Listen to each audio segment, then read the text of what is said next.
देखा कि 6 से 10 मिलियन ट्वीट में उन मेहनती विद्यार्थियों ने अपनी पीड़ा, अपना दर्द व अपनी मांगों को रखा।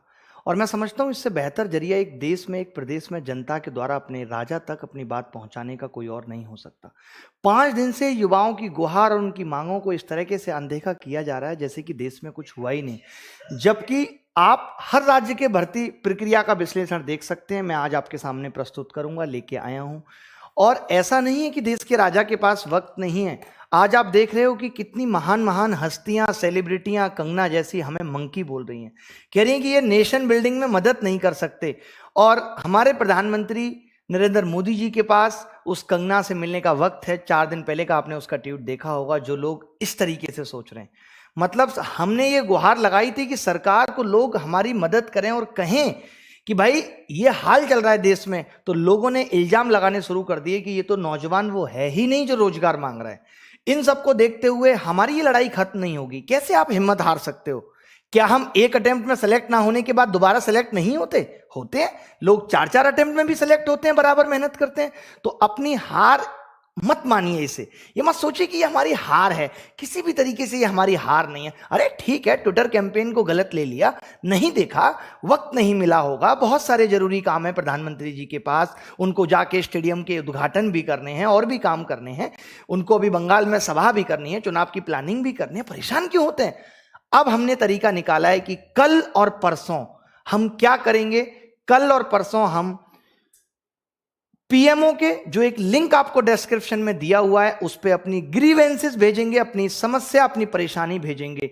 हम जानते हैं कि हम ये बतवाना चाहते हैं सरकार को कि हम वाकई में रोजगार चाहते हैं। हम वही लोग हैं जो रोजगार चाहते हैं। हमें किसी ने कहा नहीं है कि हम रोजगार मांगो और हम सरकार से रोजगार मांग रहे हैं। हम परेशान होने के बाद, मैं आपको भी बताऊंगा सारी बातें, एक एक चीज में लेके आया हूं, पढ़ के सुनाऊंगा कि कहां ये दिक्कतें हैं और किस तरीके की दिक्कतें हैं। सब कुछ ब्यौरा सुबह से इसी एनालिसिस में लगा था कि कहां कहां कमियां हैं। लाखों मेल मेरे पास बच्चों के हैं। तो अपनी ग्रीवेंसेस हम 2 दिन भेजेंगे सरकार को लिंक के थ्रू। आपको और अभी मेहनत करनी है, अभी और ये लड़ाई लड़नी है। कहते हैं ना कि मेरी सांसें रहेंगी तब तक ये लड़ाई जारी रहेगी, तब तक कैसे ना मिलेगी नौकरी तब तक। कौन हमें रोक सकता है? कौन हमारी पढ़ाई लिखाई को खारिज कर सकता है? हम पढ़े लिखे हैं तो हम पकौड़ा तलेंगे। कमाल की बात है साहब, बहुत अच्छा आप कह रहे हैं हमें। चलिए मैं आपको बताता हूं एक एक करके। आप समझ गए कि अभी हम 2 दिन अब क्या करने वाले हैं। हमारी बड़ी प्लानिंग क्या है? हमारी बड़ी प्लानिंग कि पीएमओ ग्रीवेंसेस जो है उस पे जाके, सरकार ने हमें वो खुद अधिकार दे रखा है कि आप अपनी जाके वहां समस्या बता सकते हैं। हम सब अपना दुख दर्द वहां लिखेंगे। हमारी ईमेल आईडी की जरूरत वहां पड़ेगी। वो सब मैं जानता हूं कि इस देश का पढ़ा लिखा युवा कर सकता है। ठीक है, उसके बाद जब ये 2 दिन हो जाएगा तो 1 मार्च के सुबह हम फिर एक ट्विटर कैंपेन करेंगे। और मैं समझता हूं कि अब सरकार को जवाब देना पड़ेगा। तो प्लीज हिम्मत मत हारिए, टूटिए मत। मैं कहता हूं कि यहां खुदा मिल जाता है। कौन कहता है कि उसका पता ही नहीं, ढूंढने की हद तक कोई गया ही नहीं। हम इसको हार मान ही नहीं रहे। हम तो मान रहे हैं हमारी सरकार इतनी ज्यादा बिजी है कि उसको युवाओं पे ध्यान देने के लिए वो प्रायोरिटी पे नहीं है, इसीलिए अभी नहीं देख पाई। कोई बात नहीं, दूसरे तीसरे नंबर पे होंगे तब देख लेंगे। मैं आपको दिखाता हूं कि मैं लेके आया हूं बच्चों के ईमेल। बच्चे बोल रहे हैं कि बिहार में स्वास्थ्य मंत्री ने कहा था कि 12,000 से अधिक पद डॉक्टर और स्वास्थ्य कर्मियों की भर्ती पर क्या हाल है। आज करीब 3/4 पद आज भी खाली हैं। क्या यह एक प्रदेश के राजा की अपनी युवाओं के प्रति जवाबदेही नहीं है? 2 लाख शिक्षकों के पद, 50,000 पुलिस कर्मियों, करीब 66% जूनियर इंजीनियरों के पद खाली हैं। अब आप बताइए कि क्या युवा नीतीश कुमार से नहीं पूछेगा कि 15 साल में क्या काम हुआ? बताइए। यही हाल राजस्थान का है कि कितनी भर्तियां निकली, कुछ की परीक्षाएं हुई, लेकिन आज ज्यादातर परीक्षाएं आज भी हाई कोर्ट में लंबित है। हाई कोर्ट से परिणाम निकलता है, सुप्रीम कोर्ट में फंस जाता है। विद्यार्थी परेशान हो चुका है इन सभी घोटालों, धांधली और लेट लतीफी से। आप बताइए, आपने देखा होगा कि राजस्थान में नर्स लोग सरकार के खिलाफ आंदोलन कर रही हैं। 2012 का मामला है वो।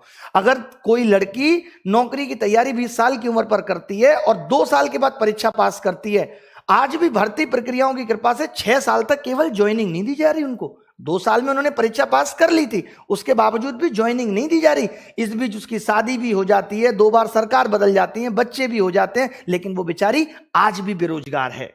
यही हाल हजार लाखों मेहनती विद्यार्थियों का है। और कब तक एक पिता अपने बच्चों को इस इंतजार में देखे? हर माँ बाप ये सोचता है कि मेरा बच्चा जल्दी से पढ़ लिख के जाए। आप बताइए, आप जिस घर में भी हैं, जितने भी लोग देख रहे हैं, चाहे वो सरकार के चाहने वाले या नहीं है, क्या आपके घर में आपके माँ बाप ये नहीं सोचते कि आपको नौकरी लग जाए? बताओ, फिर आप क्यों सरकार से शिकायत नहीं कर सकते? क्या सरकार से शिकायत करना गुनाह है? क्या हम हक की लड़ाई नहीं लड़ सकते? आज आपने देखा होगा कि जो लोग अपनी आवाज उठा रहे हैं, इलाहाबाद में, एमपी में, जेल भेज दिया जा रहा है उन लोगों को। मतलब आज अपने हक मांगना भी गुनाह हो गया इस सरकार के अंदर। देश में इतने शिक्षकों की कमी है कि एक शिक्षक 4 शिक्षकों का कार्यभार संभाल रहा है। उत्तर प्रदेश में शिक्षकों की भर्ती निकली तो जरूर 2 साल पहले, परिणाम भी आ चुका है, लेकिन अभी तक ज्वाइनिंग नहीं हुई। मध्य प्रदेश में भी यही हाल है कि ग्रामीण कृषि विस्तार अधिकारी की भर्ती 6 साल बाद आई है। बच्चों ने यह तक बताया कि 1992 के बाद पहली बार इतनी संख्या में भर्ती आई, और 6 साल बाद भी उसमें फर्जीवाड़ा, घोटाला और धांधली की वजह से मध्य प्रदेश का युवा सड़कों पर उतर आया है। और मामा कहलाने वाले चौहान साहब जी को ये बातें नहीं दिख रही कि 2017 से पुलिस सब इंस्पेक्टर के 25,000 पद रिक्त हैं। होमगार्ड, लेबर इंस्पेक्टर, पटवारी, सभी परीक्षाएं 2017 से हुई नहीं है। सोचिए, 4 साल हो गए आज।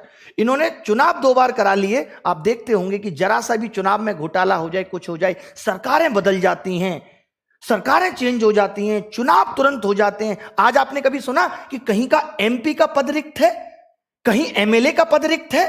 आप सुनते होंगे आए दिन कि उपचुनाव हो रहे हैं। उपचुनाव का मतलब है कि अगर कोई विधायक का पद रिक्त हो जाए और फिर सरकार कहती है कि देश में बाबुओं की क्या जरूरत है। अरे, जब तुम सब कुछ प्राइवेट कर ही रहे हो तो इतने नेताओं की भी क्या जरूरत है?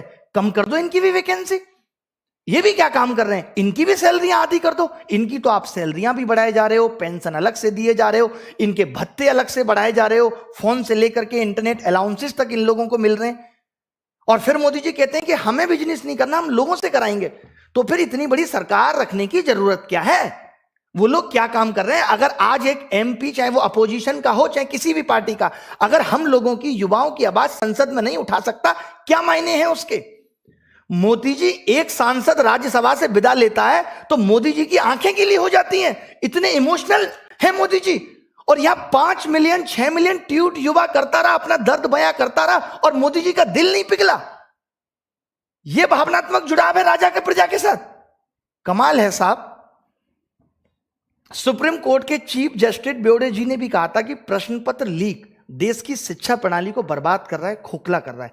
कर्नाटक के मामले के साथ उन्होंने व्यापम, मध्य प्रदेश के घोटाले के बारे में भी कहा। गलत नीतियों के कारण देश का युवा आज दर दर की ठोकरें खा रहा है, तमाम डिग्रियां लेकर भी बेरोजगारी का दंश झेल रहा है, और जब सरकार से अपनी मांगे रखता है तो लाठी, डंडे, जेल का सामना करना पड़ता है। जिस जनता ने आपको चुना उससे इतनी बेरुखी क्यों? क्या नौकरी मांगना अपराध है साहब? बताइए आप। पढ़ लिख कर हम तले पकौड़े और अनपढ़ देश चलाएंगे। किसान सड़क पर लेटा है, सिर पटक रहा है, और ये सूट पहन के संसद में इतराएंगे। अब तो इनके लिए संसद भी नया बनेगा। क्या ना कहें, बातें दिल पे नहीं लगेंगी कि मोदी जी के पास कंगना रनौत से मिलने का वक्त है और युवाओं के इतने मिलियन ट्वीट के बाद भी उनकी आवाज नहीं आ रही? दिल पे लगती है। अब कोई ये भी नहीं कह सकता हमसे, जब हम पीएमओ ग्रीवेंसेस में अपनी बातें डाल रहे हैं, कि हमने सही तरीके से इस बात की मांग नहीं की थी, कि सही तरीके से हमने शिक्षा में, एग्जाम्स में रिफॉर्म्स की बात नहीं की थी। फिर तब बताएंगे कि 1 मार्च को हम ट्विटर कैंपेन किस तरीके से करेंगे। ये लड़ाई थमने वाली नहीं है। हम ये सोच लें कि अब ये एग्जाम आ रहा है, कुछ तो सैक्रिफाइसेस करने पड़ेंगे। कुछ तभी मिलता है जब कुछ खोना पड़ता है। अगर कुछ दिन की पढ़ाई हम खोएंगे तो कुछ मिलेगा। आगे आने वाली पीढ़ी के लिए भी हम कुछ सुधार कर पाएंगे। मेरा तो यही कहना है, और सरकार से निवेदन है कि इस पूरी तरह से चरमराई हुई व्यवस्था को सुधारें। शिक्षित तो करती है पर रोजगार नहीं देती ये व्यवस्था। एक घर को एक लड़का लड़की संभाल सकते हैं पर उनके पास रोजगार नहीं है। तो आप समझ जाइए कितने परिवारों की आस सरकार से लगी हुई है, पर ये अनदेखी उन लाखों परिवार के घर की चिंता की ही नहीं है, उनके घर के चिराग के भविष्य के अंधकार को बढ़ा रही है। ये आज देख रहे होंगे आप, कल मैं एक चैनल पे डेटा देख रहा था कि 11,200 लड़कों ने अभी रिसेंटली पिछले कुछ महीनों में सुसाइड किया है। सोचिए, पूरे देश को, युवाओं को नेताओं से क्या उम्मीद होगी? आप मुझे बताइए। हमारे लिए नेतागिरी का क्या मायने है? हमारे लिए सरकार के क्या मायने हैं? अगर हम सरकार चुन के लेके आए थे, यही ना कि हमें रोजगार मिलेगा। अगर रोजगार के इतने मायने नहीं है, रोजगार इतना बड़ा मुद्दा नहीं है, तो फिर सरकार हर चुनाव से पहले ये इतनी बड़ी बड़ी घोषणाओं में रोजगार को ही क्यों उठाती है? वो भी जानती है रोजगार बहुत बड़ा मुद्दा है। मिलियन ट्वीट करने के बाद भी कोई साथ नहीं आया। सरकार के किसी आदमी ने ट्वीट करके ये नहीं कहा कि हम तुम्हारे साथ खड़े हैं। आज पूरे देश के शिक्षक उन युवाओं के साथ हैं जो न्याय के लिए सरकार से न्याय की गुहार लगा रहा है। कैसे ना लगाएं, किसको पढ़ाएं हम, किस हक से पढ़ाएं हम, क्यों पढ़ाएं हम, बताइए आप मुझे। मैं आपसे पूछना चाहता हूं क्यों। आज वो मीडिया वाले भी चुप हैं जो चीख चीख कर अपने एडवर्टाइजमेंट में ये कहते हैं कि आप तक हर खबर सबसे पहले हम लाएंगे। आप लाए सबसे पहले खबर।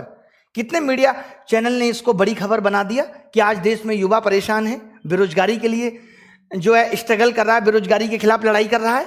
जो आज देश के सबसे बड़े न्यूज चैनल हैं, उनसे मैं पूछना चाहता हूं क्यों चुप हैं भाई सब। क्या युवा ये सब नहीं देख रहा है? कि बताइए, उन सबको भी देख रहा है। वो समझ रहा है कि कौन बिका हुआ है और कौन नहीं, कौन डर से पागल है, सब समझ में आता है हमें भी। तो आप ये उम्मीद मत करिए कि कोई सेलिब्रिटी आके हमारी सपोर्ट करेगा। अब हम ये ट्वीट करेंगे कि हमें चाहिए नहीं किसी का सपोर्ट। आप अपना सपोर्ट अपनी जेब में रखें, नहीं चाहिए हमें। अगर अपोजिशन पार्टी वाले भी इतने अच्छे हैं, इतने सपोर्ट में साथ खड़े हैं, तो खाली ट्वीट से काम नहीं चलेगा। अपोजिशन वाले तो संसद में भी इस बात को उठा सकते हैं। अपोजिशन वाले एक मीडिया कॉन्फ्रेंस कर सकते हैं इसके रिगार्डिंग कि भाई क्यों रोजगार नहीं दिया जा रहा। हर राज्य सरकार के अंदर एक अपोजिशन पार्टी है। क्यों यूपी सरकार में जो है सपा सरकार, योगी सरकार को यह नहीं कह सकती कि भाई जो पद खाली है उनको भरिए? क्या जिम्मेदारी नहीं है एक विपक्ष की? लेकिन सबको, किसी को कोई मतलब नहीं है। जब चुनाव आएगा तब ये कहेंगे हम आपको लिए 8 लाख रोजगार ला रहे हैं और हम खुश हो जाएंगे, हमारे माँ बाप खुश हो जाएंगे और फिर जाके सेम बटन पे बटन दबाएंगे। बताइए किस हक से ये सरकार बंगाल में ये कह रही है कि 75 लाख रोजगार देंगे, जो सरकार अभी तक पूरे देश में 10 लाख रोजगार नहीं दे पाई। वैकेंसी ऐसा नहीं है कि हर जगह बढ़ी है, यूपीएससी में भी वैकेंसी घटी है हर जगह, लेकिन कम से कम वहां जितनी वैकेंसी है, एग्जाम तो कम से कम फेयर हो रहा है, बट यहां तो वो भी नहीं हो रहा। आप एसएससी को देख लीजिए ना, 2017 वालों की कंप्लीट ज्वाइनिंग नहीं हुई, 18 का रिजल्ट नहीं आया, 19 का रिजल्ट नहीं आया, 2020 के फॉर्म भरा लिए। अब एक बात मुझे आप बताइए कि अगर इस तरीके से होगा तो जो 2018 वाला विद्यार्थी है, 19 वाला है, वो भी 2020 का फॉर्म भरेगा या नहीं? क्या ये गलत नहीं है सरासर? जो ये सेलेक्ट हो सकता है 18 में, उसको अभी तक ये बताया नहीं गया है कि तुम सेलेक्ट हो सकते हो, ना 19 वाले को बताया गया है, और आपने 2020 का फॉर्म भरा के बंद कर दिया। अगर यही व्यवस्था इस तरीके से हो कि 2018 का जब तक फाइनल रिजल्ट नहीं आएगा तब तक 19 का फॉर्म ही नहीं निकलेगा। बट इनको क्या करना है, आपको मालूम होगा कि ये नोटिफिकेशन जब निकालते हैं तो उस वक्त बजट घोषित हो जाता है और उसी वक्त इनको बजट मिल जाता है 2 महीने 4 महीने के अंदर। तो इनको नोटिफिकेशन निकालना कंपलसरी है। आप देखो ना, अगर नोटिफिकेशन नहीं निकालना कंपलसरी होता तो रेलवे 2.5 साल पहले नोटिफिकेशन निकाल के आज प्री एग्जाम नहीं कंप्लीट करा पाया अब तक, 700 800 लोगों से फीस लेने के बाद। मतलब कि एग्जाम लेना भी इनके लिए एक बिजनेस मात्र हो गया है, राजस्व वसूलना हो गया है। जब सब काम यहां प्राइवेट लोग ही करेंगे तो हम सरकार को टैक्स दे किस लिए रहे हैं? इसलिए कि वो सारी चीजें प्राइवेट लोगों के हाथ में दे दे। तो मत लीजिए किसी से टैक्स। अब आपको काम करना क्या है? सब कुछ तो आप प्राइवेट करते जा रहे हैं, आपको जरूरत किस चीज की? अब मत लीजिए टैक्स। हर आदमी अपने हिस्से की रोड बना के चल लेगा। कमाल का मजाक बना दिया है कि देश में अब बाबुओं की जरूरत नहीं है, देश में आप जैसे नेताओं की जरूरत है। साहब, आपसे हाथ जोड़ के विनती है, रिक्वेस्ट है कि कम से कम ये युवा जो मिलियंस के रूप में 10 लाख 20 लाख लोग ग्रीवेंसेस भेजेंगे, अपनी समस्याएं भेजेंगे, उस पर गुहार करके आपसे विनती करता हूं कि उस पर थोड़ी सी दया दृष्टि डाल लीजिए महाराज। लोग आपको श्री राम जैसे राजा के रूप में देखते हैं, इतना बेरुखी तो मत दिखाइए, थोड़ा तो रहम खाइए लोगों पे कि इतने मिलियन ट्वीट के बाद आपको नहीं दिख रहा। अब तो अगले ट्वीट में भी हम जी लगाने जा रहे हैं आपके नाम के आगे। इतना सम्मान और इतने प्यार से हम मांग रहे हैं। हमारे एग्रेशन को समझिए अपने इमोशनल इंटेलिजेंस से कि क्यों हम ऐसा कर रहे हैं। मैंने सुना है बहुत है आपके अंदर, तभी तो एक सांसद जब राज्यसभा से विदा लेता है तो आप रो देते हैं। कमाल के इमोशंस हैं आपके। और जब युवा यहां सड़कों पे चीख रहा है, पागल हो रहा है, तो उसके लिए आदेश निकाल दिया जाता है कि जेल भरो। ये दो मुंह वाली बात एकदम समझ से परे है। तो मैं इसी बात के साथ अपनी बात को विराम देता हूं और युवाओं से गुहार करता हूं कि जो डिस्क्रिप्शन में लिंक है उसके थ्रू कम से कम 20 लाख 30 लाख लोग सरकार के पास ग्रीवेंसेस भेजें, क्योंकि सरकार का ये मानना है कि ये तरीका सही नहीं है रोजगार मांगने का। तो अब हम सही तरीके पे ही आ रहे हैं और पिछले 4 साल से भी सही तरीके से ही रोजगार मांग रहे थे। अब भी सही तरीके से मांग रहे हैं। फिर उसके बाद हम 1 तारीख को ट्विटर पे कैंपेन करेंगे इसी के रिगार्डिंग, और फिर देखते हैं कि क्या होता है। और भरोसा रखिए कि हम ये लड़ाई जीत कर रहेंगे, वैकेंसी भी बढ़ेगी